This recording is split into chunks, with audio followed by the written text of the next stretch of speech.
Bismillahirrahmanirrahim. Assalamualaikum warahmatullahi wabarakatuh.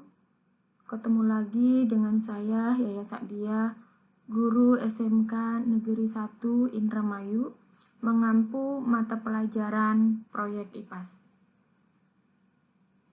Pada kesempatan kali ini, saya akan membahas mengenai pencemaran lingkungan. Adapun tujuan pembelajarannya, yang pertama, menjelaskan pengertian pencemaran lingkungan, dan yang kedua, menyebutkan dampak pencemaran lingkungan.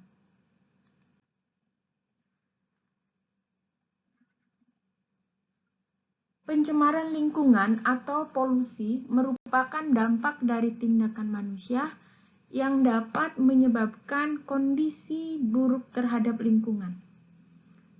Menurut Undang-Undang Nomor 32 Tahun 2009, pencemaran lingkungan adalah masuk atau dimasukkannya makhluk hidup, zat, energi, dan atau komponen lain ke dalam lingkungan hidup oleh kegiatan manusia, sehingga melampaui baku mutu lingkungan hidup yang telah ditetapkan. Salah satunya air merupakan sumber daya alam yang mudah terkontaminasi polutan karena sifatnya sebagai pelarut yang universal.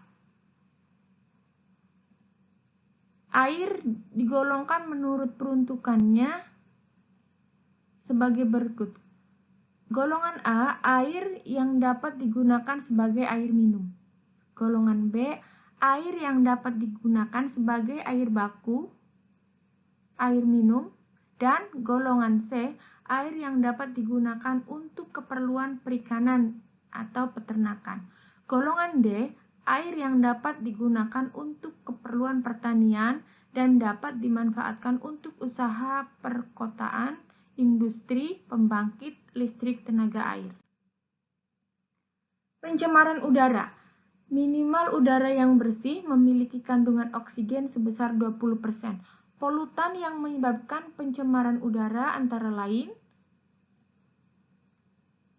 karbon monoksida atau karbon dioksida dari efek pembakaran menyebabkan efek rumah kaca dan juga infeksi saluran pernapasan atas. Ada juga klorofluorokarbon. Dan selain itu juga terdapat oksida belerang akibat industri batubara dan vulkanik. Jika terjadi hujan, maka akan menghasilkan hujan asam. Oksida nitrogen berwarna coklat dan berbau tajam. Dan nitrogen monoksida merupakan gas yang tidak berwarna dan juga tidak berbau.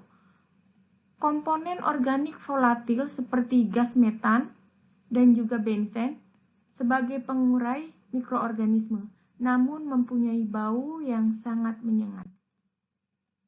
Pencemaran tanah menyebabkan penurunan kualitas tanah yang berdampak ke pertanian, juga menyebabkan pencemaran air tanah. Penyebab pencemaran tanah adalah limbah padat dan limbah cair. Berikutnya, dampak pencemaran lingkungan, diantaranya munculnya berbagai macam penyakit,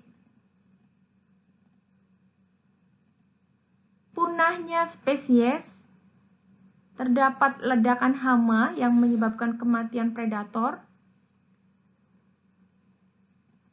dan juga ketidakseimbangan lingkungan yang menyebabkan perubahan pola interaksi yang ada pada aliran energi dan siklus materi. Upaya mengatasi pencemaran lingkungan dikenal dengan istilah konservasi, yang merupakan upaya untuk melindungi dan melestarikan lingkungan hidup. Upaya mengatasi pencemaran lingkungan, salah satunya yang pertama dengan memilah sampah dan melakukan daur ulang. Yang kedua, melakukan pengolahan limbah, lebih lanjut terhadap limbah beracun dan berbahaya. Ketiga, melakukan pengawasan terhadap penggunaan pestisida. 4. Melakukan reboisasi. Dan 5. Melakukan penyuluhan dan pendidikan mengenai lingkungan hidup. Berikutnya boleh diperdalam dengan literasi yang berkaitan dengan pencemaran lingkungan. Demikian pembahasan pencemaran lingkungan kali ini. Saya ucapkan terima kasih. Assalamualaikum warahmatullahi wabarakatuh.